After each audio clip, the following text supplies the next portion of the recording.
I have that option. It's recording to the cloud. That's good. Okay. Give me the option. And I'm thinking that's probably going to go to my account. Yeah, because you have the cloud and I don't. Yeah. I have a free account. Okay. Yeah, I don't have a yeah, cloud. it'll go to Sam's. It'll go to Yeah. Sam's account. Yeah. Sam. Anyway, as you guys know, normally I'd be here in full presence, but it's rare that I get an opportunity to have brunch with my older daughters, whom I haven't seen in quite a long time. So I'm letting that be my focus for today. Okay. Enjoy. Sounds like a good focus. Thanks. Hey, good to hear from you, Kayla. I've unmuted myself. I want to hear you ugly cry sometime. Oh gosh, no, I look awful. I look like a Star Wars character, you know, not the good looking one, some of the alien characters. We all have two sides, haven't we? We were talking about women's rights, and the one thing that I had wanted to kind of chime in on, Stacy, was that you were saying something about people just not understanding the system. And I completely agree with you on that as well. You know, I have been invited to be a part of the equity group for the state of California in terms of children and their mental health. So I've applied for that and sent the application yesterday. Wow. But one of the key takeaways that I said that I wanted to see is to have children actually be involved, from young adults to from middle school all the way to, you know, 25 years old. I think there should be a panel where young adults can chime in. We're talking about their mental health. Right. And, you know, we can break it down with professionals and panelists and educators and scientists and stuff, but a lot of those people are my age or older. The best is to hear what's going on with the youth today. And same could be applicable to women. If you really want to bring it all the way back, you know, to where a lot of men were scared of, you know, the essence or the power of women. I mean, even today we have a lot of men going, what are you talking about? What is all this emotion? What is this and that? You know, I think that contributes to the misunderstanding too.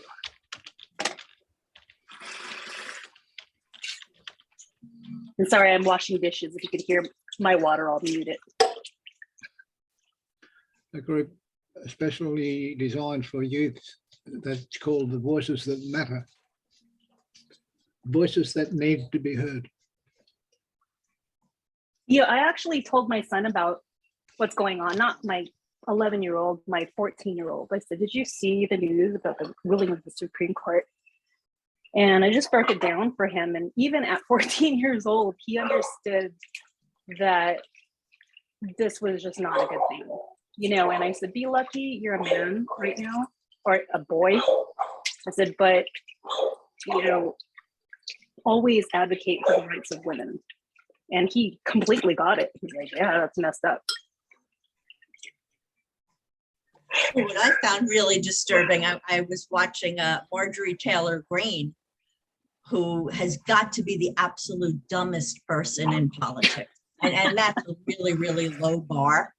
But she was talking about how happy she was to be able to protect women, as if women needed to be, well, we do need to be protected, but we need to be protected from people like her.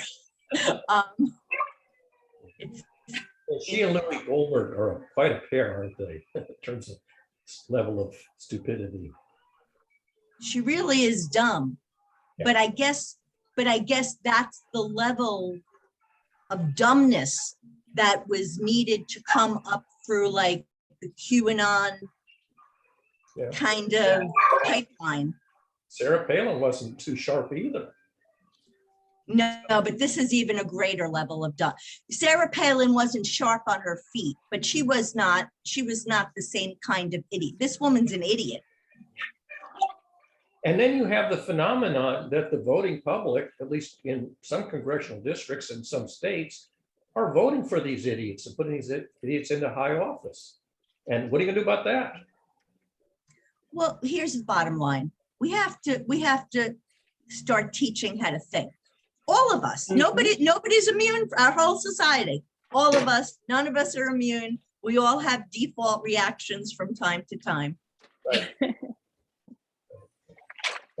Thinking is a learned behavior. That's pretty clear.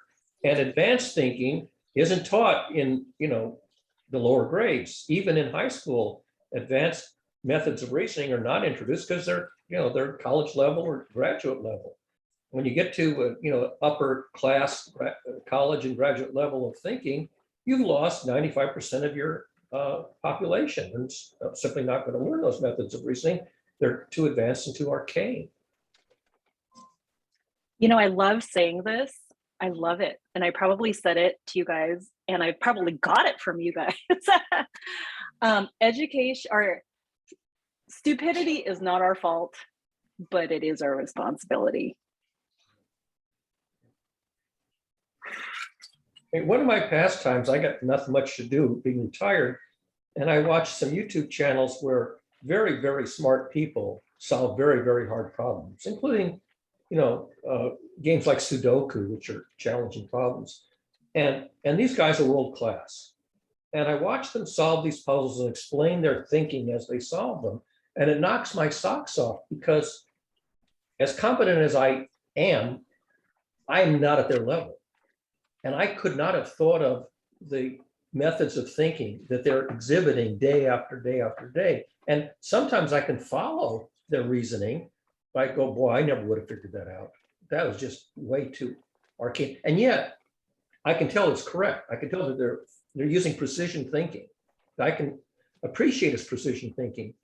And day after day, I go, these guys are an order of magnitude smarter than I am. I never could have solved that problem with that kind of logic. And yes, but would they be able to give you a hug? Can we get more logical thinkers to help these young people realize the importance of their voice? And I think empathy has a huge play in that as well. I mean, I had really two really difficult conversations with two individuals. Strangely, one was a woman who kind of bought into like the idiocracy of the arguments against abortion. And so it was a wonderful exchange because I was immediately triggered. I'm like, what? You're a woman. But then we were able to just have this wonderful discussion, which ended up being really good. She's like, oh, I didn't know that. I didn't know this and that. And I didn't know that. She didn't look at the statistics. She didn't look at the history. She didn't look at the economic impact, stuff like that. So it was nice to be able to point her to that direction, and it's nice to have a woman's back. And then I had an exchange with a Polynesian African-American gentleman who straight up blocked me. Well, not blocked in the sense of, blocked me on Facebook, but just straight up said, there's nothing you can do. There's nowhere you can go. This is just how it is. And I'm not going to think about it. And he even posted that on his Facebook page. Like, there's nothing you can do, blah, blah, blah, blah. And a lot of women chimed in and were like, yeah, you're right. There's nothing we could do, blah, blah, blah. And I just said, hey, okay, if that's what you think, great, but never stop questioning. Never stop questioning it. You can't demand for answers, but you can continue to question. And it was so surprising to see the support he got from being absolutely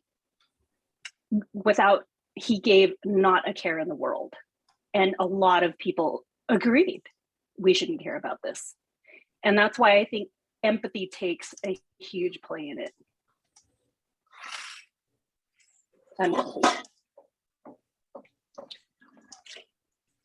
Here comes Teeth. Welcome, Teeth. You still have to pick one of his. Welcome, Teeth number 1, and welcome, Teeth number 2.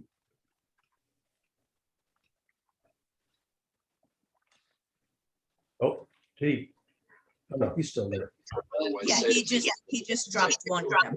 Yeah, I dropped one, so I have to adjust always because I'm thinking it's, about I have this. to close from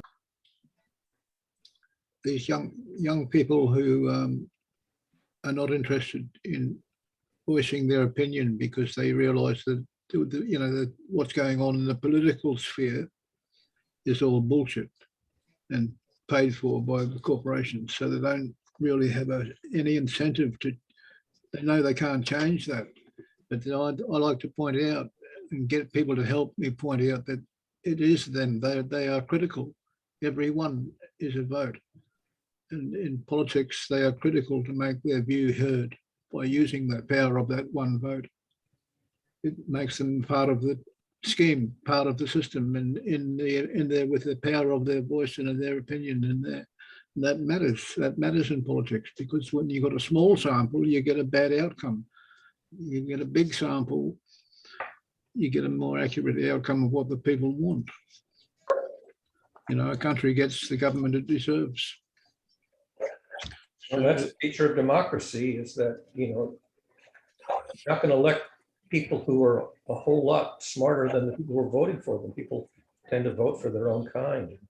If you're mediocre, you're going to probably vote for a mediocre Yeah. politician. I wish there were more kids who knew how to think about who they're voting for and not listen to the bullshit that comes from the campaign. Politicians on the campaign trail usually are the loudest ones, are the ones with the most money and the most power. They can most favour with the big corporations and the media, mainstream media, who post the campaign ads, and they influence children's thinking. There's a classical fallacy in rhetoric that I don't know, I haven't heard this mentioned lately, but the fallacy is known as proof by vigorous assertion. Yeah. And if somebody is asserting something very vigorously, then it's probably No. wrong. A lot of people end up believing it. Yeah. But independent thinkers don't have that luxury. Independent thinkers who are intelligent enough to realise there's great value in thinking in a certain manner. Educate yourself to think like a computer. That's what it's called, mind hacking yourself. What do they call it? A brain hack. You do your own brain hack, and you realise that you've got resources in that head, and they're distributed according to the number of neurons and the synapses that communicate with each other. If you think like that's a computer working up there, you'll have a different approach to your memory. And, you'll have it, because when we're in normal life, we forget things that are important because our brain labels them with neurons and, neurotransmitters. They develop the pathways for the ones we consider that are important and more likely to remember. So, and there's a way you can improve that process, and it's called study and revision. So, that's simple, but it's a strong, important message. Children have got to understand that their power is important, and that's how they're valued.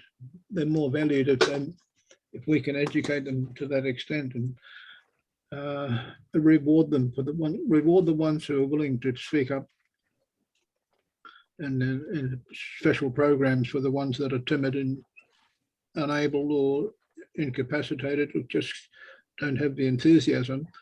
They need a special treatment because they're lacking something. There's no motivation there to be a part of the team, so to speak. In a sporting environment, that's critical. Over.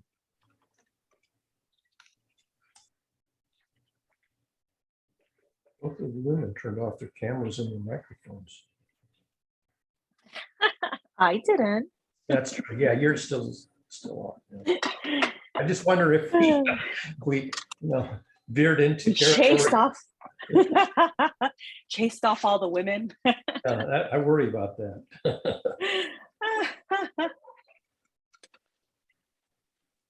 I do like that people are having these very difficult conversations, and however stupid certain social media platforms are, it gives people voices. And it's nice to see the debates, especially if they're healthy. And I've learned to start looking into more intolerable debates by the weirdest communities, but there's one major theme. Everyone's talking, and it's nice. It's nice to see that. You know, it's nice to see people who are articulate being able to say something on behalf of those who are not. And it's empowering a lot of people to have these voices and these conversations.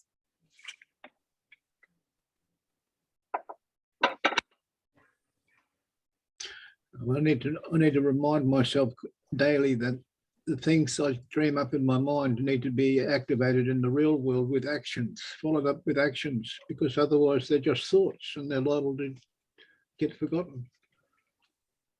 You know, they're taking notes, writing it down, doing what Barry does with his weekly word and the blog posts. I've got my own blog now running on Weebly. It's not a very good platform for blogs. I think I might move it over to Google blog site or something better, because it's not getting me the list of archives for the user. It's not very good for the user. It might be good for blog authors, but not so good for the visitors. They want to see who you are. They want to see what you've written about who you are and whether or not what you've written's got any votes or it's worth reading. Otherwise, you just don't get any readership. Well, that is a problem, even on medium.com, which is perhaps the most intellectual of all these blogs. It still doesn't guarantee you any readership. I've been writing, blogs and blog-like articles for 3 decades. I have a pretty small audience. I doubt there's, much more than maybe 100 people worldwide who pay much attention to what I write.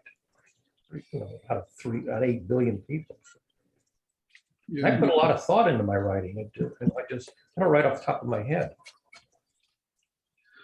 What I think is just as important as having a large audience is having a specialized audience, people who are prepared to act on things you've been thinking about, if they agree. And the agreeable group of peers, that's the P2P support, right?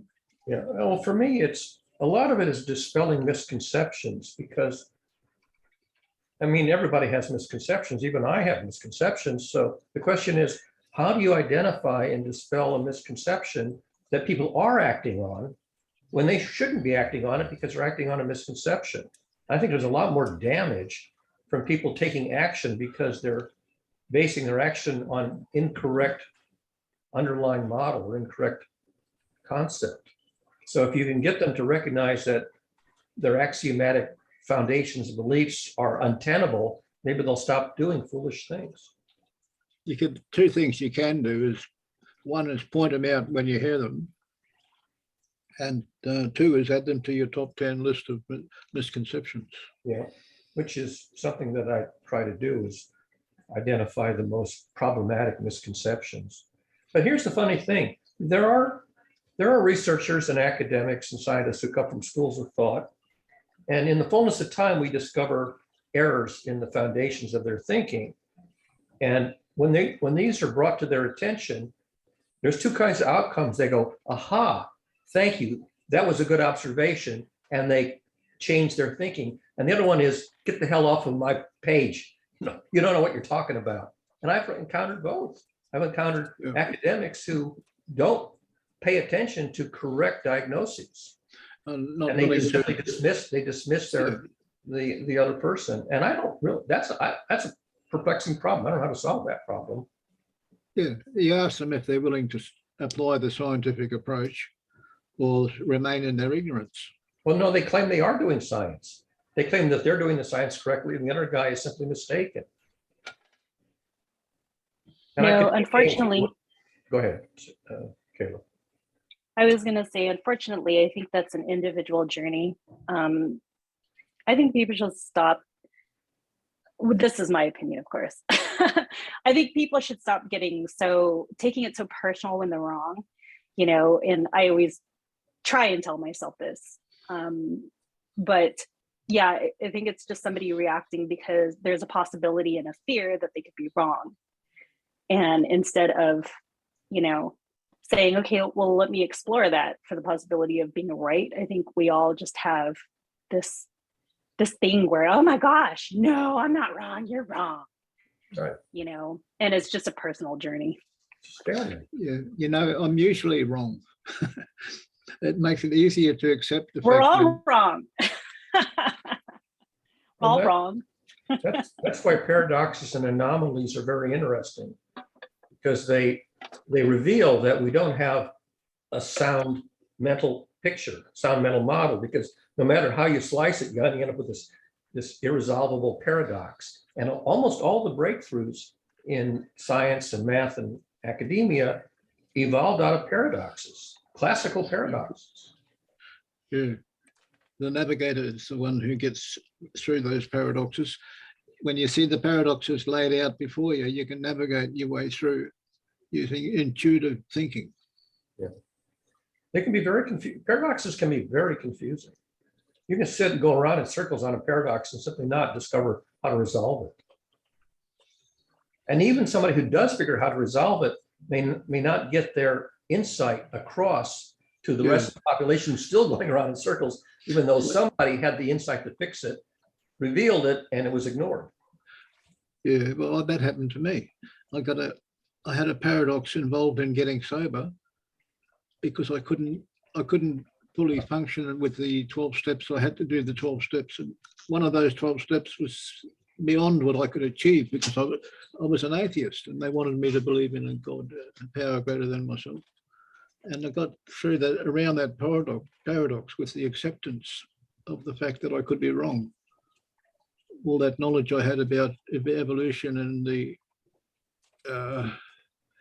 beginning of the universe and the speed of light, I could be wrong about all of that. So, you know, it made me realize that I could be wrong about the evolution versus design, nature versus nurture.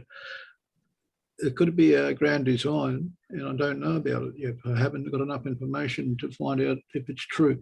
You know, if we saw what the future had in store for us, and in 100 years from now, we would think that was impossible. It's magic. It couldn't happen, not with existing knowledge. You know, you go back 200 years and they would set a cell phone with a video screen on it that has a person's face talking to you, and they can hear you and you can hear them, and they're on the other side of the world. That would be magic. Any technology sufficiently advanced beyond our understanding would look like magic to us. So I could be wrong about all my beliefs. So I can accept the fact that there may be more to this question than meets the eye when you're talking about the quantum weirdness and all that sort of shit. You know, one of the most fascinating bits of quantum weirdness is that the concept of just ordinary time. You know, we have clocks and we keep time, and Newton thought that clocks ticked at the same rate everywhere and every when in the cosmos. There was a standard rate at which time advanced. And Einstein came along and said, no, it's not true. That timekeeping is local. And time advances at its rate, which depends on where and when you are, and how fast you're moving and how much gravity or acceleration you have. And if you take a clock to the top of Mount Everest, it'll run faster than a clock at sea level. Yeah, And that's true. You'd need to know whether or not that was true or false, because if you were in a time machine and you pushed the button and you were incorrect, you could end up somewhere you didn't intend to. in the future, for example. I didn't intend to end up in this disastrous future that I find myself in. It might take you back 200 years. So yeah, there's a lot of things which are very counterintuitive, which very smart people spend their entire career trying to resolve. And the answers that they come up with knock your socks off. I mean, general relativity and quantum mechanics, those are all 20th century. And they completely upended our best understanding from, for example, from Newton. And it took geniuses to figure this out. And even after the geniuses figured it out and tried to explain it, it took, you know, a century for the average layperson to begin to appreciate it. And even then, they have incomplete understanding of this century-old concepts. Yeah, it's fascinating to study the difference between gravity and magnetism. Even though they're both similar types of energy, the gravity's a lot different. And it seems to be like the effect of it is more than the sum of its parts. Yep. I mean, they're still trying to play around with how to understand things like time and gravity. These are very subtle things that if you come up with a very simplified understanding of them, it's going to be wrong. Disagrees with observation. Now, the observation might be at extremely tiny sizes, Yeah, extremely great distances, or extremely great densities, but eventually you find evidence that these simplified understandings are incorrect. yeah, I think there's a link between time, gravity and time, and how it's affected, how matter's affected by time. You know, there's an understanding some people have about physics and gravity. I'll give you an example of a very interesting paradox. There's a very short-lived subatomic particle. It's called a muon. Its name doesn't really relevant. Muons are created when a cosmic ray hits the upper atmosphere. It creates these muons. Muons are very short-lived. They decay in about 2 microseconds, which is a very short amount of time. And yet, these muons, which are created by cosmic rays at 10 kilometers up in the atmosphere, they do make it all the way to the ground and it can be detected. Now, here's the funny thing. If you say, how long does it take a muon, suppose it's traveling at the speed of light, which is the fastest possible speed. How long does it take a muon to travel from 10 kilometers up at the top of the atmosphere down to the Earth? And it turns out to be, well, that's 34 microseconds. You say 34 microseconds to travel that distance, but it only lives for 2.2 microseconds. How can it possibly make it to the Earth if its lifetime only allows it to go, 300 meters, length of a football field? And the answer is, because it's going so fast, its internal clock slows down. So the muon has an internal clock that causes what they call time dilation. And that was one of the pieces of evidence that was consistent with Einstein's theory that timekeeping depends on the strength of the gravitational field and the parameters of motion. And Newton would never have thought of that, or didn't think. Newton thought those were not relevant. Well, they are relevant. And we can actually make laboratory observations and observations in the real world that confirm that timekeeping is not the same everywhere and everywhere. That's really an important. And if we didn't understand that, GPS wouldn't work. Our GPS system have to take that into account. If you wanted it to work perfectly, you'd need to calculate the momentum of the matter as well as the position and the speed. Momentum of the weight gives something more momentum to escape gravity if it's moving fast enough. So that's another aspect that has to be calculated. So that's can I interrupt? Sure. Tees, do you have anything you want to say or what you want to bring in? Then we haven't seen or heard Stacy, so it's kind of sad. Stacy turned off her camera and her mic I know. without saying it. Oh, I'm good. I just have some stuff to do around, so I'm just walking around. Thank you though, Kayla. Oh, no problem. For my daily life, I don't use muons. I only use seconds and meters and grams. So that's enough for me. So I don't have to go into the physics stuff for my daily life. But of course, if I need the GPS, I'm happy that it's functional. So, but I don't see it functioning for, say, my prehistorical mindset. Yeah, the engineers took care of that for you. They did the thinking about that correctly, so the GPS really does work as you would like it to, not the way it would have worked if you used Newton's model.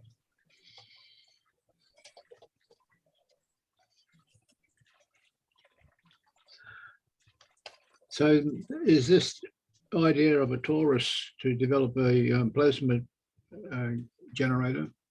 They're using a torus because the torus shape's interesting, especially in a magnetic field. And the momentum of something moving inside it is they use lasers now. If you can use lasers to keep the force directed in a perpendicular and circular motion, it'll remain inside the torus to 360 degrees. You can't escape because of the strong magnetic field.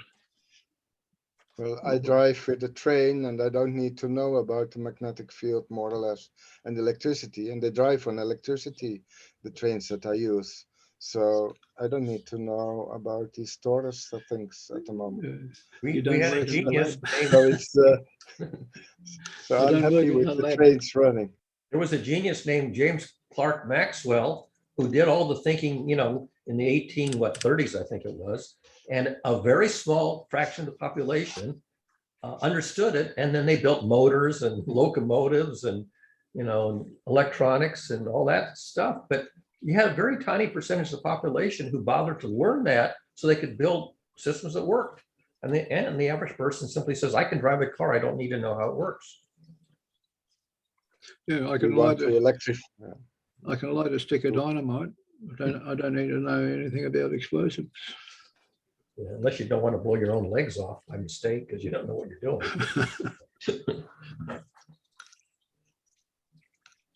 Yeah, and in terms of time, if I have a delay of 5 minutes or half an hour of 1 hour, that's okay. So it's not a muon level. It's not the microseconds that count for me. So just hours. Sometimes 2 we don't hours need to commute. know. I have a 2 hours commute from one station to another, and in between I have some extra time before getting another train. So that's Well, I think the real life system that I'm in. I can see. What do you need to know in order not to have a tragic breakdown in life? And there are certain things that I think we need to know that we don't know, that it makes a difference. And that's why we have all this nonsense in the government with, you know, making really bad decisions or fighting over decisions, none of which are really optimal. And it's because of things that people don't know, which if they knew them, they wouldn't have these crazy, chaotic, bad decisions. That's where I think we really need to fix our misconceptions, where they do matter. You have a blog about misconception on abortion statistics and Roe versus Wade. How do we empower women? How do we empower women to understand the foreseeability in law that gives them their rights? It strengthens their rights. This idea of reasonableness in a courtroom is like a test. They call it the reasonableness test, reasonability test. So if something sounds unreasonable in a court, they can throw that out. It has to. So Barry, has to withstand. do you have a blog about the misconception and what's going on today? I have written about misconceptions, not in any one concentrated blog post, but in more than one place I talk about misconceptions. Okay. How about what's applicable, what can be applicable to the ruling with the Supreme Court? So the one misconception that I think is probably most important for the general public today is misconceptions about the functionality of the rule of law itself. You can have the rule of law where a monarch makes the rules. You can have the rule of law where an aristocracy makes the rules. You can have a rule of law where democracy and legislatures make the laws. But regardless of who is making the laws, you end up with laws, rules. And the whole axiomatic foundation of the rule of law is in the catchphrase law and order, because you don't want chaos. You want orderly, well-regulated systems. And so the belief that rule-based systems suffice to create an orderly, well-behaved system, that turns out to be a misconception. It's a math error. And it's a math error that has been present in our culture for 6,000 years. And there's plenty of modern evidence, both in ordinary everyday life and in advanced 20th century mathematics, to point out why rule-based systems are not orderly, but mathematically chaotic. And once you see that, you say, my God, what are we going to do about it? And the answer is the same mathematics that shows you why rule-based systems are chaotic also shows you how to build regulatory systems that are not chaotic, but they're not rule-based, they're function-based, where instead of rules, which can be written in statutory language, you have to use mathematical functions, which are carefully crafted. And that's what engineers do. They build high technology systems, which are very stable and very well regulated. And they don't put rules in the feedback loop. They put carefully crafted mathematical functions in the feedback loop. That's a place where I think we need a huge advance in public education. Alex, I think you have your finger up. We've moved along a lot because of this thing called legal precedent, where a law has changed because somebody's brought up an example of where it was unjust. And it's called legal precedent. That's a type of law that is more scientific, has a more scientific approach. And it's, I think it's a better way to come up with advancements in people's rights and just the quality of law in general. You know, there was this series on NBC called Law and Order. It was on for a decade. And it went into syndicated reruns on the TNT cable channel and lots of other cable channels. And when the TNT cable channel began showing daily reruns of Law and Order, their advertising slogan is, "We know drama." Law and Order is a drama. And drama has the feature that it's not predictable. You watch an episode, you have no idea what the outcome is going to be. Drama and games are rule-based, and the outcome is unforeseeable, chaotic, which is why it's entertaining, because it was totally predictable and orderly. You say, "Oh, I've been there, seen that. I know exactly how this is going to end." No, you don't. Jeez. I think Kayla mentioned abortion. So I found a recent decision in the highest chamber of parliament in the Netherlands. So now it's becoming into law that any woman who wants abortion can get it directly. So it's no 5 days waiting time necessary anymore. So Yeah. the American women can come to the Netherlands if they want to have abortion. Ooh, I Probably. get a boyfriend there too. Just kidding. That's a good idea. I really liked what you were saying, Barry, about engineers and, you know, functional systems. In a perfect world, how would you go about introducing this to, you know, people like us? Well, this is very interesting because obviously I'm not the first person on the planet to point out this observation. This is well known in at least in some academic circles. And I look back on in the history, how far back can you go in human history to find people who were thinking along the same lines and identifying the fatal flaw in the rule of law, that knowing that rule-based systems have this property of going chaotic. Because after all, they've been around for 6,000 years. People can see history. You look full of the history books, it's full of, you know, chaotic outcomes, the collapse of many civilizations. And then you say, well, when did the people who sort of figured out this insight begin proposing an alternative that made more sense? So the rule of law gets written on stone tablets around 5,000 years ago. It's around for 1,000 years before the rules become written down on stone tablets. And about 1,500 years later, out comes some of the first writings that argue against it, that argue for an alternative regulatory mechanism that's in some sense better. And the people who wrote that were the first theologians. The first theologian says, the rule of law isn't working. And we think we understand why it's not working. And we think we have an idea for something that's better. And so they introduced these theological concepts, which, at least in their perspective, would have been better if people could adopt them. Now, in the 20th century, we began to get sociological and psychological models of how human societies behave, partly by studying how chimp tribes behave, but also human families. And there's lots of information and stories. You know, our culture is full of stories. History, fiction, scriptures, legends, you know, there's lots and lots of stories. And these stories are about how groups of humans behave, and you get a cast of characters and they have a dynamic. And it turns out that you can do a scientific study of the dynamics of human behavior, and you find a model of how conflict, competition, and violence emerge in these stories. Most stories have conflict in them.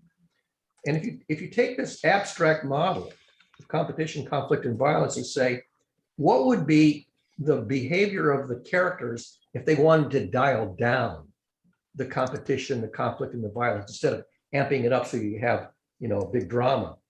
And if you mathematically solve for the best practices to dial down the drama, you get the teachings of the world's great religions. They are the solution to the problem of how to avoid escalation and how to promote de-escalation to peace and nonviolence and non-oppression and non-injustice and all this kind of stuff that you would like. Turns out that theologians had the answer, but they couldn't show you the math. They had the math intuitively. Now we have the math explicitly from model-based reasoning.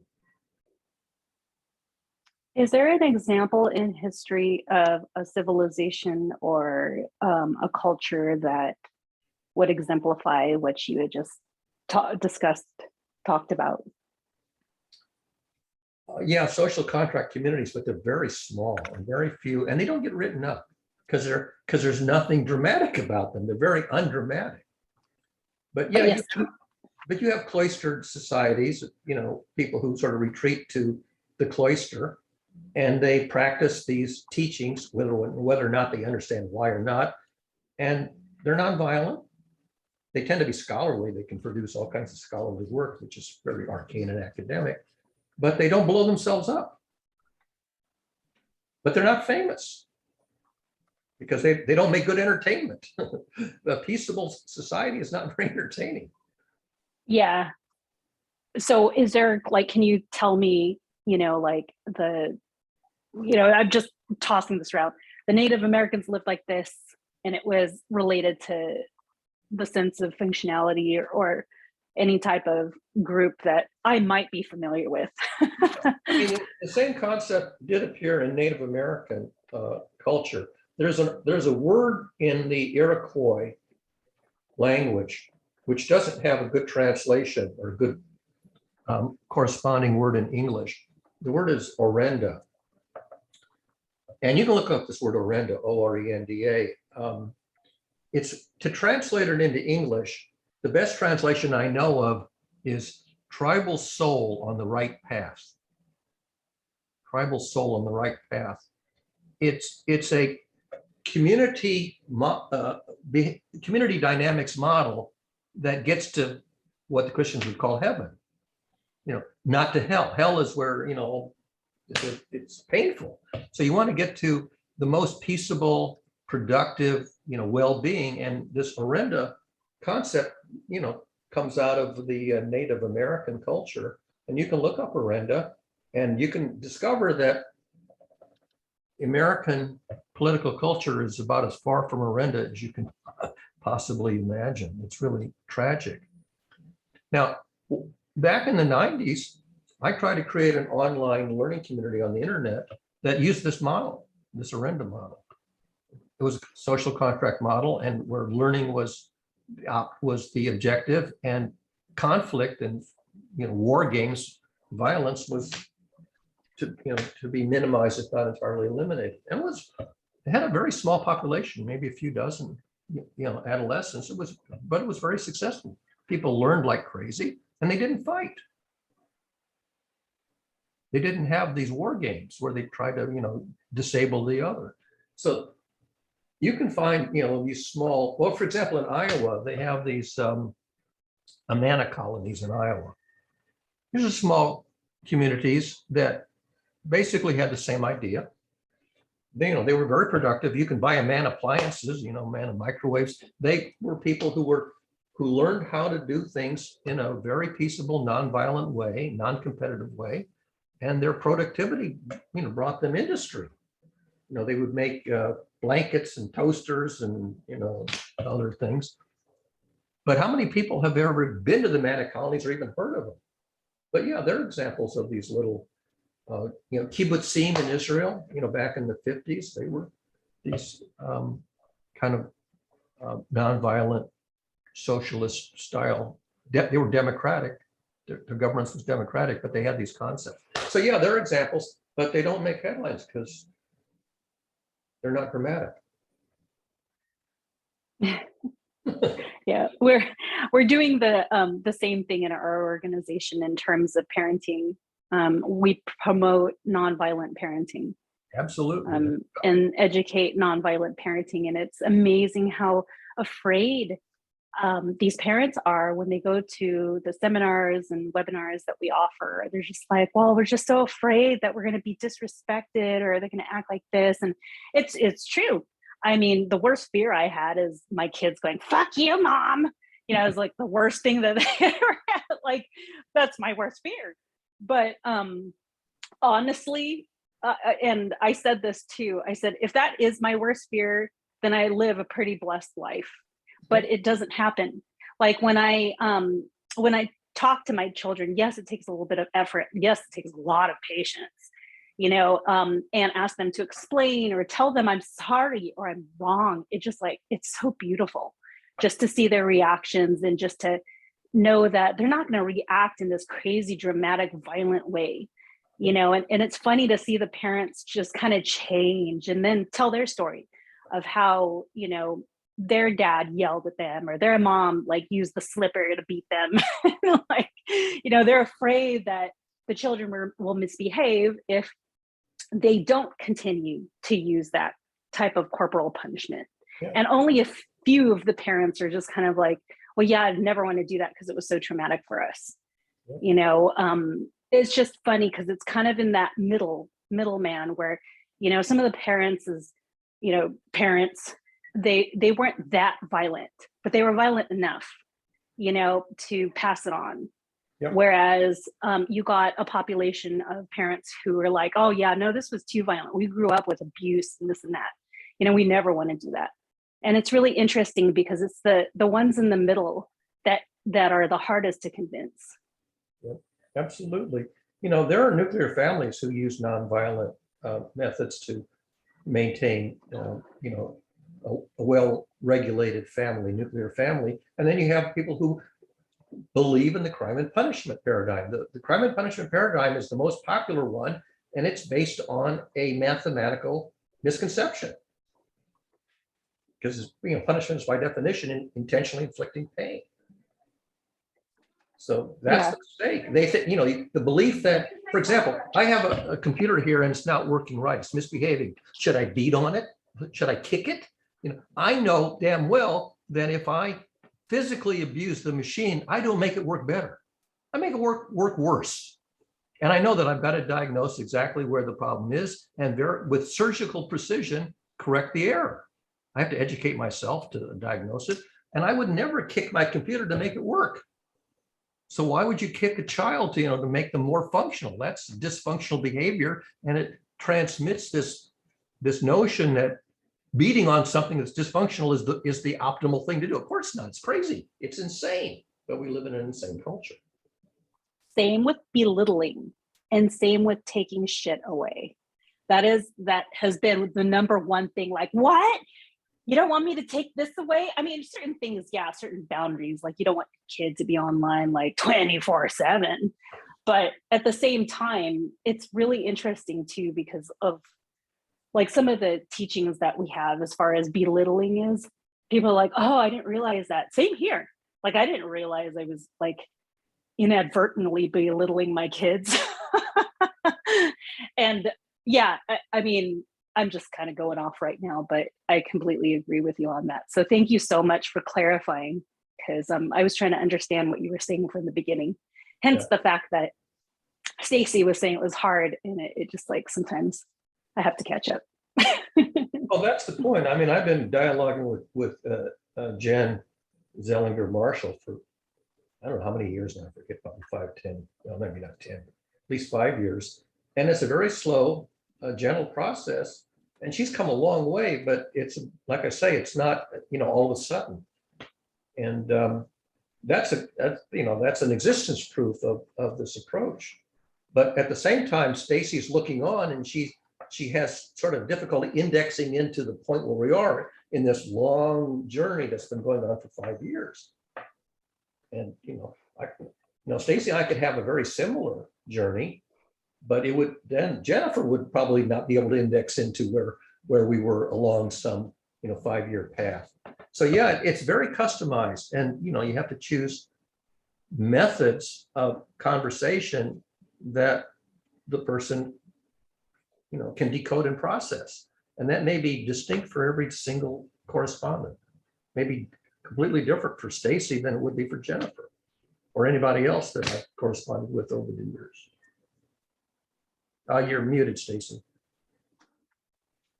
I was gonna say, just take a quick break and let Alex, I think Alex had a question, and then I'll go. Go ahead, Alex. We can't hear you though. You're not muted, but we're not hearing you, Alex. I don't know what's wrong. It's not Zoom, it's your audio. Let Alex fix it. Okay, well, And Stacy, go ahead. yeah, we're just getting Whoa. static. We're just getting static from you, Alex. Yeah, So- Alex, mute until you fix it. Okay. What do I want to say? Yes. So I'm glad that Kayla brought up verbal abuse, because people do not realize how very, very damaging is. To use, to continue on the computer analogy, you're literally giving commands to the computer. You are dumb. Well, whatever it is, I'm using a very simple example. And yeah, Barry, absolutely. We would use a different language to say the same thing. Right. And so I guess what I wanted to say is, a lot of times, we're thinking with our brain and we're acting with our heart, not in a good, when I say that, I don't necessarily mean that to be a good thing. What I mean is that we're trying to come up with solutions from an emotional point of view. And that makes no sense. Yeah. It doesn't work. Especially when we're trying to solve some of these social problems, we're looking at it in terms of what seems fair instead of what actually solves the problem. Yeah. I fixed my microphone. Now go ahead. We hear you now. I was, I got to think about what I was going to say.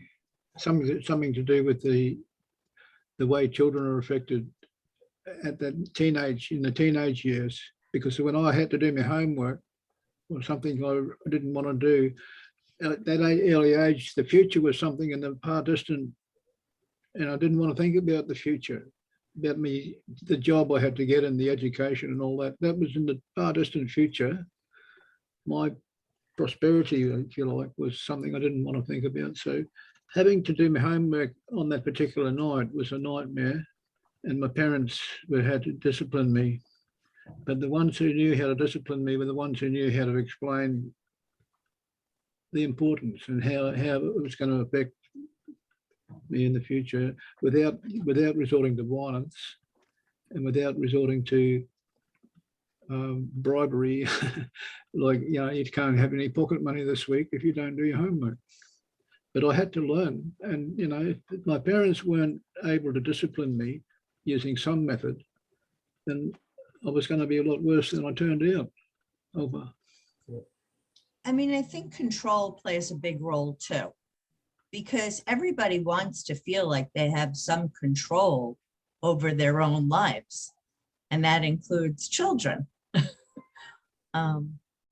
So it has to make sense to them why they're doing what they're doing. Eventually, they're going to rebel. You know, you can get a child to do something out of fear, but that's only going to last for so long. Yeah. Using fear to manipulate people is, in the long term, a very bad idea. Yeah, deceptive. Works in the Yeah, short no term, kidding.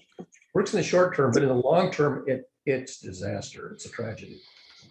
Yep. I mean, we saw that with, Trump trying to intimidate people in his government to go along with his falsehoods. And he got some people, to be motivated by fear of retribution, but, the people with the most integrity weren't intimidated. They stood up to him, and speaking the truth to power is a very dangerous thing in our culture, but some people did it. Sometimes when I speak the truth to power, they kick me out of the discussion. I've been kicked out of a lot of places. It just, Same here. We need more men to stand up like those women and speak the truth to power. We need more men standing up for women. no, it's interesting. When I started working at Bell Labs, there were almost no women on the technical staff. The technical staff were almost all male, and the secretaries are almost all female. And it was really very heartwarming to be able to recruit women into the technical staff there at Bell Labs. And by the time I left, after almost 20 years, we had a modest number of women on the technical staff in disciplines that had been traditionally male, telecommunication engineering, things like that.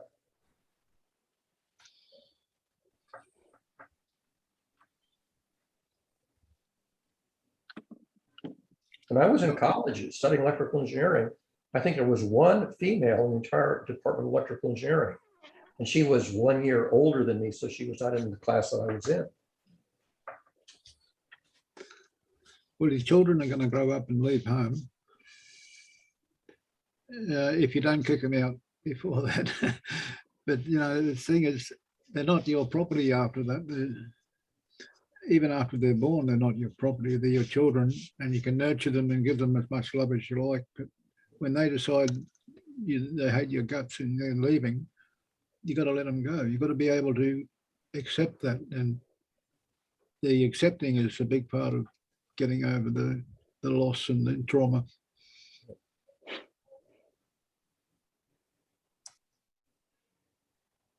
As hard as it is, it tears at your heart and it's emotional, but the intelligent thing is to understand it, not only from your point of view, but from the kid's point of view. As immature and misguided as the kid might be, that's their life and they want to do things and they want to be excited. They want to be excited. Yeah, they want to learn stuff. So if they understand that where you're coming from is a place of love, they're more likely to listen to you and not They shut don't you really out. understand that sometimes, though. They don't. When you're a kid, if you're in a situation where you're acting out, chances are you don't realize that what your parents are doing is acting out of love. I have yet to meet a kid that's been acting out that recognizes that. And sometimes, even though the parents think they're acting out of love, as Barry pointed out, they're not doing the actions that would indicate that. They're doing actions that work the opposite. Yeah, that backfire in the long run. Alienate. So this phenomenon of alienation, the crime and punishment dynamic is one of the sources of alienation. Yeah, not all of them are intelligent enough to educate their children. Some are psychopathic maniacs. But what I'm pushing back on is this them. We all do this. I've made the same mistakes myself. I heard Kayla say the same thing. So Well, I'm some really of us, back. I could use them or us. Doesn't matter. Go ahead, Stacy. Continue, please. No, I think what I'm trying to say is that I'm kind of feeling like I need to push back on this kind of painting a picture of what's happening out there. I'd rather us talk about our own experience or ask our own questions. I get kind of irritated when I hear somebody telling me what's going on out there and it's not direct experience. True. It's opinion, all opinion. Yeah. Well, here's my Meanwhile- opinion. Go ahead, Kayla. I was mean, gonna I say, Yeah, go ahead, Kayla. it was just something really small. I was gonna say, meanwhile, my 14-year-old thinks I'm petty. Anyways, Well, go ahead. have you listened to his reasoning? Totally. Yeah. And he's kind of right in his own mind. Yeah. Sometimes. It's like, it's so funny because it was about food. So I'll tell you like a very quick story of it. I went to this Vietnamese restaurant I hadn't gone to in a long time, and I know the owners and everything. I've known them for years, and they always serve superb food, and the food is so good. But I'd taken my kids there forever that they didn't like it, except for they got tired of it. So this past week, I ended up asking if they would want something from there. And miraculously, they said yes. So this is like 3-4 years. I'm sorry, I missed what you said. You ended If up they- asking. If they want something from there, and they said yes. Okay. So I got there. I ordered online. I got there at the pickup time, and said hi to some of my friends over there, and it took 45 minutes for them to get the food. I was quite irritated. It's like 1:30 by the time I got home. I was hangry. I was worried about my kids because I was working, and I'm sure they didn't have breakfast. So we opened up the food, and it was not as good as I thought. The portions were just really bad, and then they had some type of raw meat on the side. So anyways, I called, and my son was very embarrassed. And, I was nice about it. I said, hey, Dan, not only did it take 45 minutes for me to get the food, but I noticed this or I noticed that and stuff.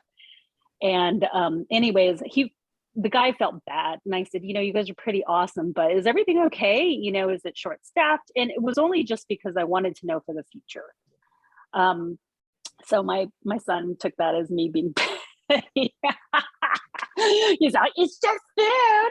I'm like, yeah, I know, but I did pay for it, and I do want to make sure that I know before I get hangry, maybe to make the order a lot sooner. The other thing is, if you don't notify management, how many customers might they lose because they didn't know that the service and the quality was poor? Yes, and on that note too, perhaps when he's older, because I have the wisdom, to talk to people in a non-confrontational way, and bring up these difficult conversations sometimes, how embarrassing it may be. Hopefully he'll understand in the future and go that direction as well when he needs to make some adjustments, however small it is when it comes to food. I like that you brought up the idea of the difficult conversations, because that's where I feel like I'm always on the edges of, but they do need to be brought up. Yeah, absolutely.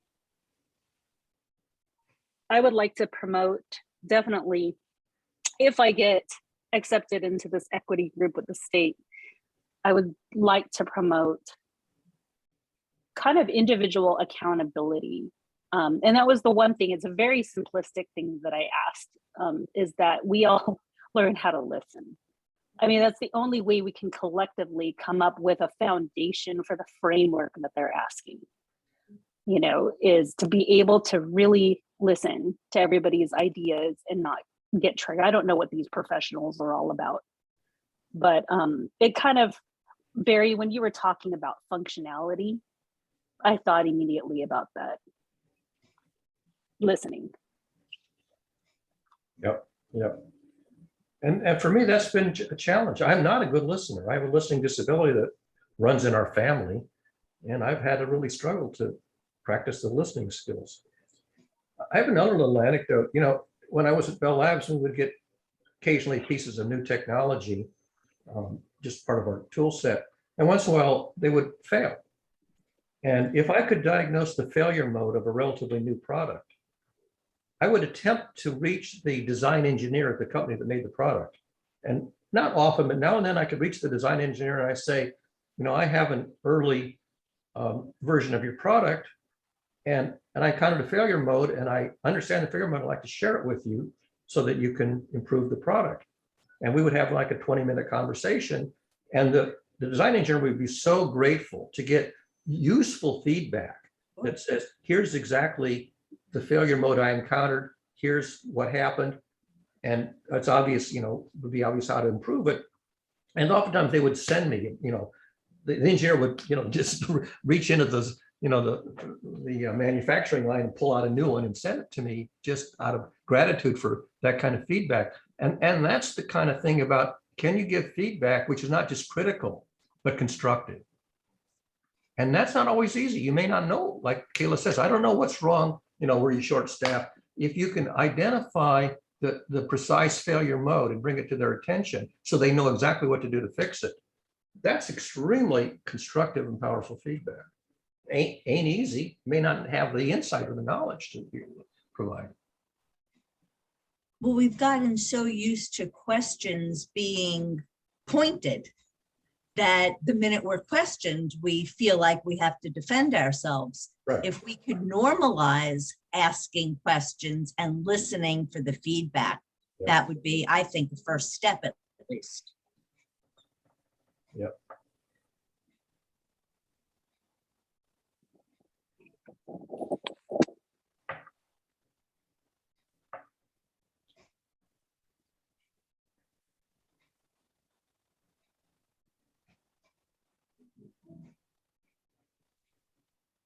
Well, I'm going to take this opportunity to check out and make some breakfast. So it was nice seeing you all. Okay. And I will not be on tomorrow. I have company. Yeah. I like that. That looked disappointed. So that touches my heart.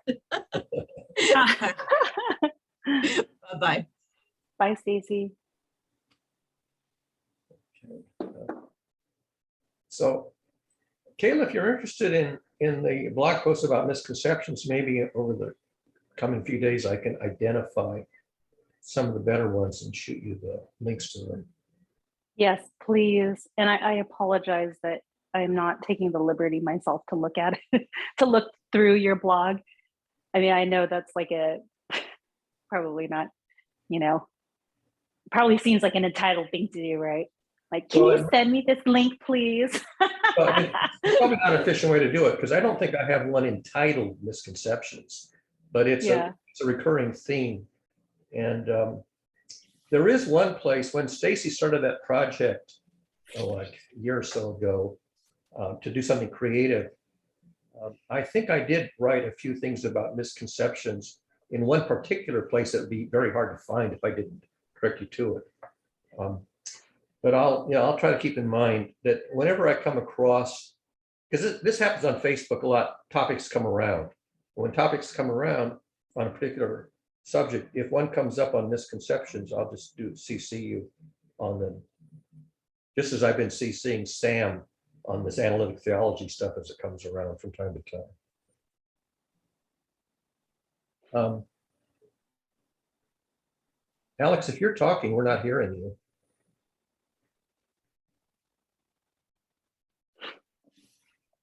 Audio testing one. Now we hear you. I was going to say that Sam and Colin have come up with a tool to search the transcripts, and if they use the word misconception as a key word to enter, it'll bring up all the Zoom sessions where it's been discussed. Yeah. But yeah, it has been a long-term project of mine too.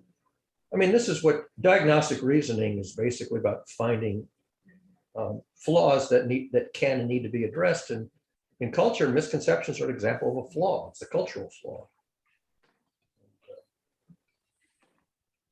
Yeah, you were talking about that with Maxwell, misconceptions. Oh, okay. That was like one of our first topics, is the misconceptions. There you go. Yeah, I know, but it's kind of like one of those. I don't know if you do this, but I do this often. Is my favorite books I will read over and over again so I can get a different point of view on it. So, anyways, would love to see your point of view Yeah. again. You can Very only often, my get- point of view is grounded in analytical reasoning, which may be deep and arcane at times, because a lot of it's basically mathematical logic that's not easy to present to a general audience. And I think I'm at a point now where I can be able to kind of touch on beginning to comprehend that. And that's the thing, I realize that a lot of people are at different places in their life. Absolutely. And so it's kind of nice to be able to recognize and embrace that part of me now that's becoming analytical. So when you were talking about systems functionality, I'm like, wow, you always talk about that, but kind of tune it out, except for, now. That's how I make my living. I'm sorry. You take an existing system that's operating at less than par, and you say, why is this system operating at less than par? How can we improve its functionality? And what I would find is that there was some component within the architecture of the system which was using a poorly architected function. And I would replace it with a better design function that would improve its behavior. And that was sort of a consistent feature of my career, is simply upgrading the embedded functions to better crafted functions that did the job more efficiently, with less energy, with less, mistakes or variability. And that turned out to be a way to earn a living. There's a lot of alternative lifestyle groups that are living together peacefully and successfully. A lot of them are deeply spiritual. Yes. Some of the religious sects that like the Mormons and the ones that have turned their back on technology. What do they call them? They still come into town with a horse and cart. Yeah, aren't those like Quakers or something? Well, they use analytical thinking. They study systems, and they also study the human element. Love, the importance of love in all aspects of your life. When you're reasoning, when you're making generalizations, it's not so helpful, especially when emotions are involved, with children misbehaving and people acting violently and crime in the community. That's where people with empathy can show kids that there's the power of love allows you to understand what drove a person to commit such an act, what was going on in their life, and to look at the details to find they didn't act responsibly, or they acted responsibly because they were traumatized or terrified, or they just didn't have all the facts. But they didn't know any better. Well, some of them are just criminally insane. So, it's all taken into account by a person who's willing to concede that there are lots of factors involved in an event like that. And in a child acting up, misbehaving, they do come to their senses if they can conceive of a power that is a power that exists in the universe called love. Think loving thoughts. So I was taught by a kind old lady friend of mine to think loving thoughts, and it works. It's the doorway to everything, actually. In many ways, I think that teaching is an act of love, but it has to be done in a loving way, or else it's lecturing and not teaching. Well, it will be received. Well, or I don't know. I guess it depends. Like, for instance, if you teach somebody to do something over and over again, they don't want to. Like 100 kicks. Bring up Google and type in what makes a good teacher. Because a good teacher is more valuable than a mediocre teacher that you get from the bottom of the barrel. Some teachers are just in there because they're more interested in pedophilia than they are in education. So finding a good teacher is important. And, the bottom of the barrel is not the place to look. So when you Google good teacher, you'll find things like a good teacher is one who doesn't tell the child what to do, but stands beside the child and points out the possibilities of the consequences of choosing one particular action against another. That's all. I would like to be thought of as an educator rather than a teacher. An educator is someone who empowers others to learn without necessarily teaching, because one of the things that I like to do is enable somebody to learn something that I don't know either. And so Socrates was very good at that. Socrates, with the Socratic method, could empower somebody to learn where I don't know the answer either. But I can maybe ask a question that focuses attention on the path to learning. And so you can learn together. And so I think it's more important to be an educator than a teacher, that is empower others to learn. You know what, Mary, that makes me think of the saying, when the student's ready, the teacher will appear. You could change that to, when the student's ready, the educator will appear. Yeah, that would be a better way of putting it. And recognizing not only when a person is ready to learn something, but what a person is ready to learn now.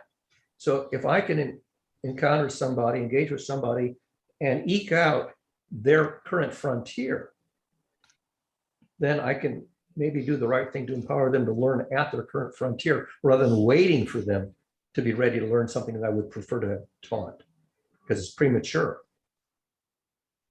So, so the question that I like to ask is say, well, every day, everybody's ready to learn something. What are you ready to learn right now?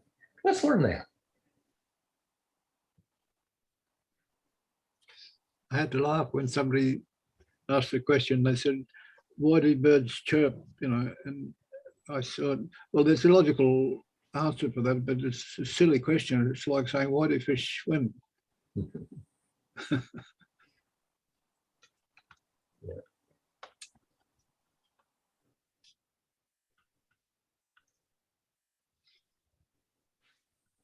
See what he's wrote something in the chat, but I have. Yeah, nothing special, but just Oh yeah. note of what was said. Yeah. So, but see, that's the difference between a classroom where the agenda, the teaching agenda is set by the teacher, versus something like a Montessori classroom, where the learning agenda is set by the individual students, and they're not all in sync. They're not all learning the same thing on the same day at the same hour at the same time. So I do like learning communities where each participant has their current frontier of learning, and it's not a secret. Their current frontier of learning is disclosed, and then others can engage them, their peers, their correspondents at that individual's current frontiers. And at the same time, I will disclose my current frontiers, and maybe if I'm lucky, somebody will come along who's can engage at that level. Very often than not, it's hard to find somebody. But the younger you are, the more likely you are to find somebody who can engage at your frontier. The older you get, the more arcane the frontiers are.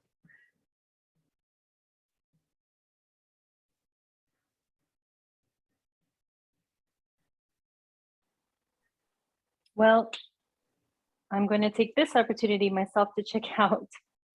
I'm going out of town tomorrow for a couple of days, and I'm excited about it. We're actually just going back to Disneyland, but this time I'm going all out, and I'm treating my sister and my mom. So I'm looking forward to just relaxing by the pool, taking my time, spoiling my kid, and then just having fun with my mom and my sister. It's been a while. Have a good time. So, yeah. And then in August, I'm actually traveling twice for work, going to the Oregon border. And then we were just asked to host a workshop in Newport Beach over here. So August is going to be a fun day. Or a fun month. All righty. Well, thank you so much. Thank you for caring Bye. then.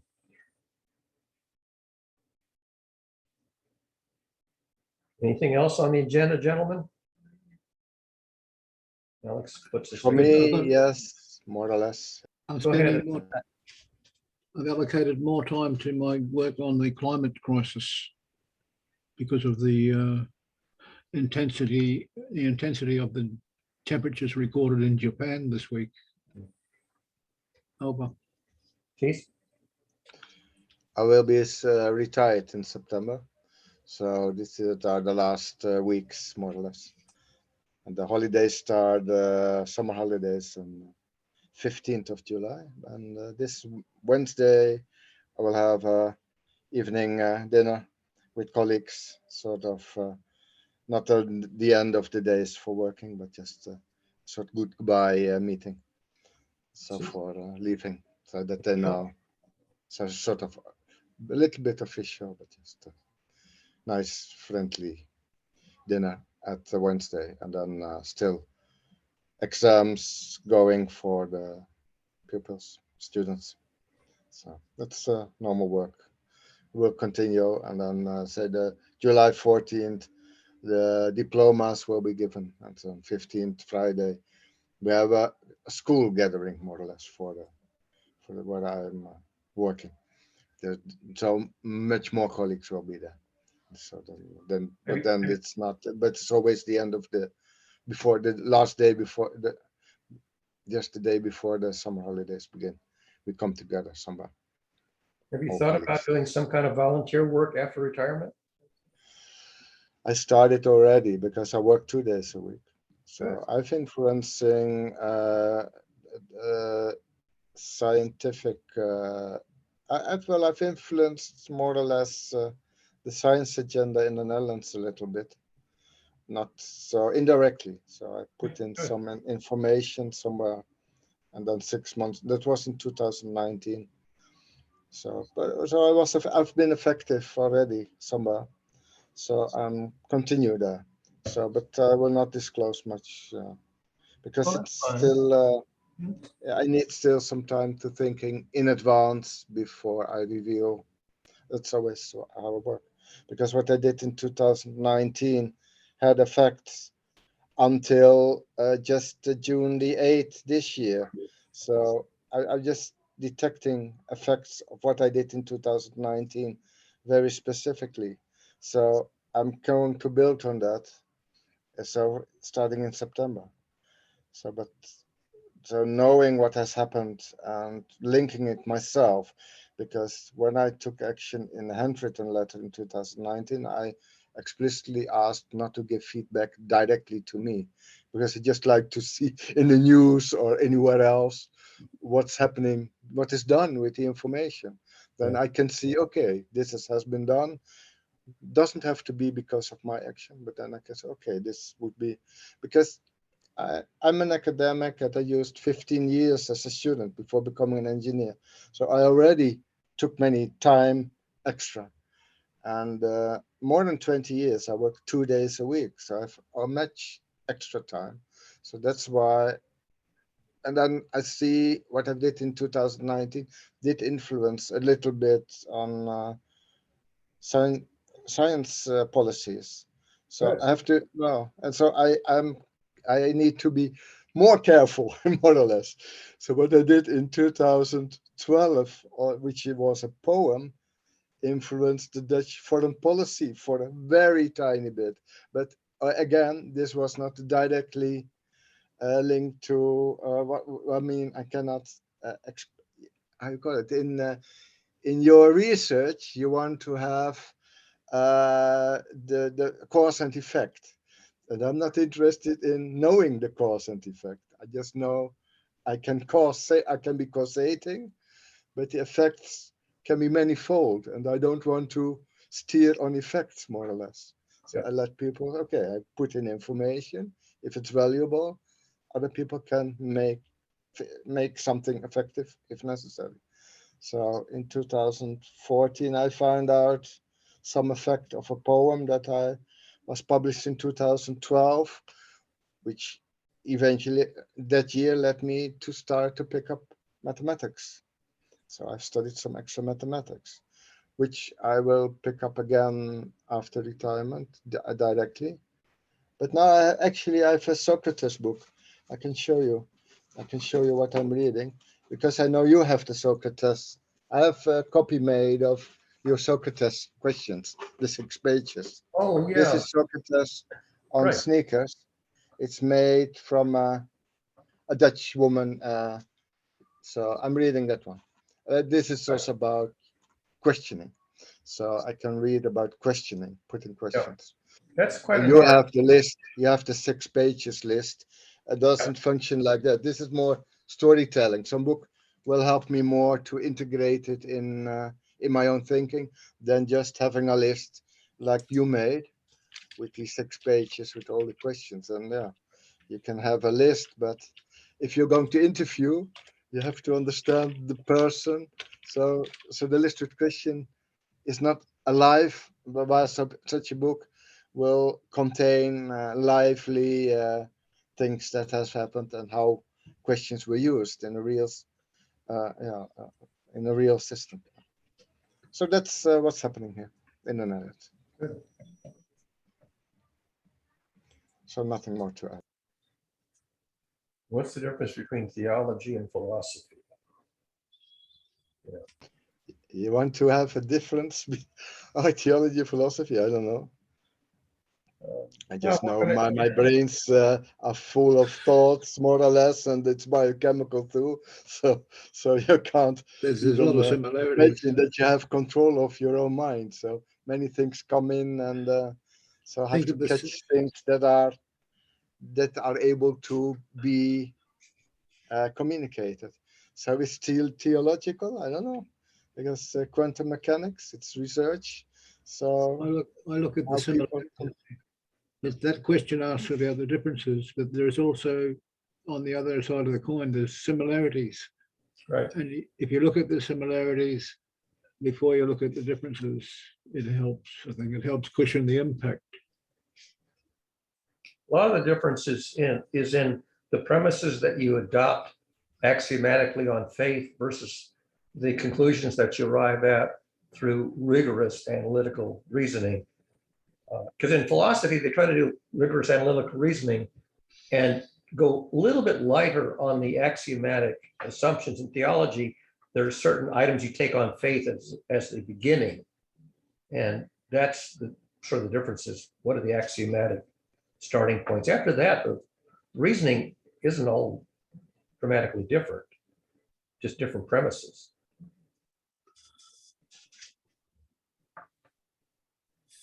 All right. Well, I'm going to get some sleep. Okay, Cheerio. Bye, peace. Okay. Bye, Alex. bye-bye. Bye-bye. Anything else, chiefs? Maybe. More or less. I don't know what it was. Yeah, but I think if I influence, I don't need to be effective. That's my way. So because it's societal, so it's many people talking, and so it has to go slow. I mean, if I have an idea, then it has to be discussed. As I put it in such a way that it will be discussed. So people, so you have to have something. I know some a maker of theater plays, not so it's real people on a stage, then playing together with something.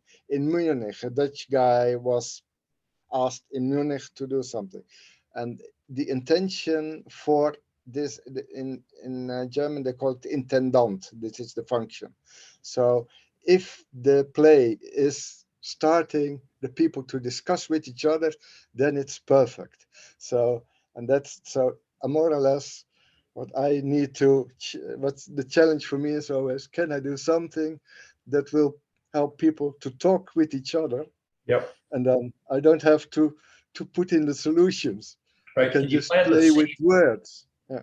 Can you plant the seed and then let the thing evolve organically without having to attend to it every day? Yeah, without intending a specific result, because Right. people talking together, it has to become a common sense, and Let the garden grow once you planted the seeds. And Yeah. the seeds are any Okay, good, that's they'll it. grow the garden. And if not, the garden won't grow. Yeah, that's it. So I know the culture more or less, or maybe, and if I'm wrong, then the ideas will not be fruitful. But I don't feel it's a fuss for me, because I enjoy putting, say, things in words, especially if it's written words, handwritten, has been funny. But now I have to show up personally. I promised more or less. I said a year ago, I'm coming to a sort of scientific institute and will show up, but first I want to finish the job that I have now. So I'll show up in Franeker. Franeker is a town in the Netherlands where a scientific institute has been re-established, but it's part of a very older university. So it's within the culture, it's within the system of universities that are interconnected.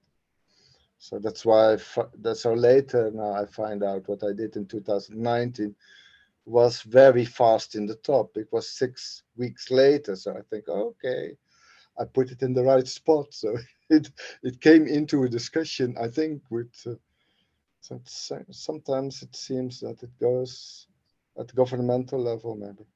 If it's a good, yeah, how you call it? People have to talk with each other. So if you have I promoted informatics more in 2019, and which in Dutch we say exact scientists, exacte wetenschappen, exact scientists, and I know exactly which sciences that are in the Dutch sense. So we have, and then I say, okay, let's add informatics. Then 6 weeks later, the government decided 100 million euros extra for exact sciences and informatics. So explicit in the news. And I knew this was in my letter in 2019. So I thought, oh, they've read my letter. So. And I know there's a shortage of ICT people. So we need, how you call it, cybersecurity and so on. So everything is needed. So I knew the missing gap, and so I said, okay, you have to put it in more in words. You can't say we do exact scientists. And then I didn't know the 100 million they put in extra money. Okay, they can do it anytime. You can't call it. Who is going to control? That's really done. So that's different.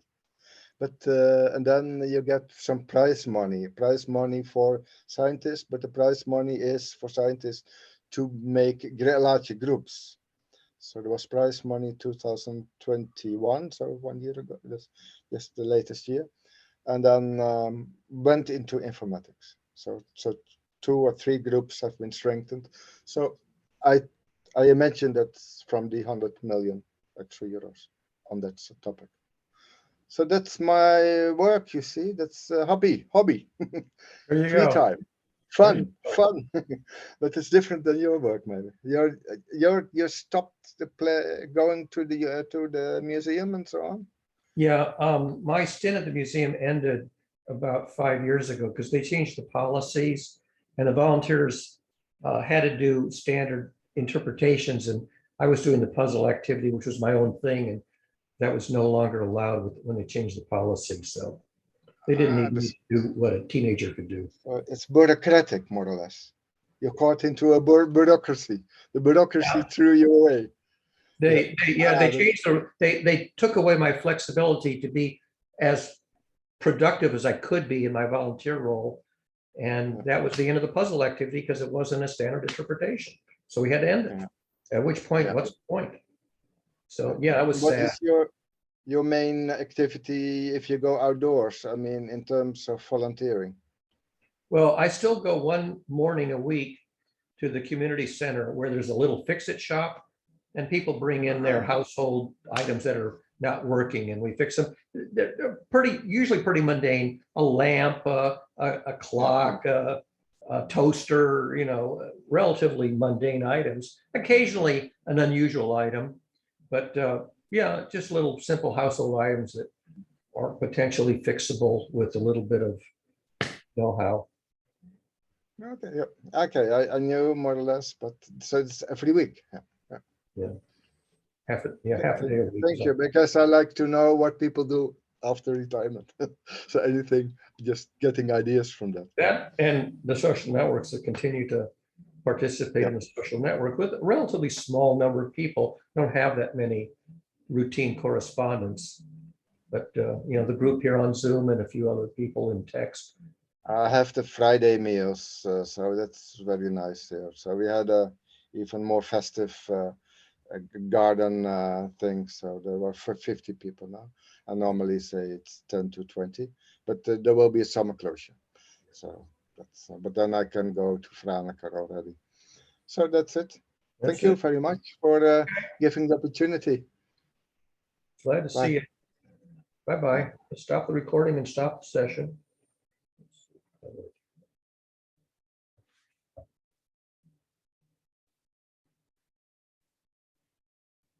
No, just end the session, I guess.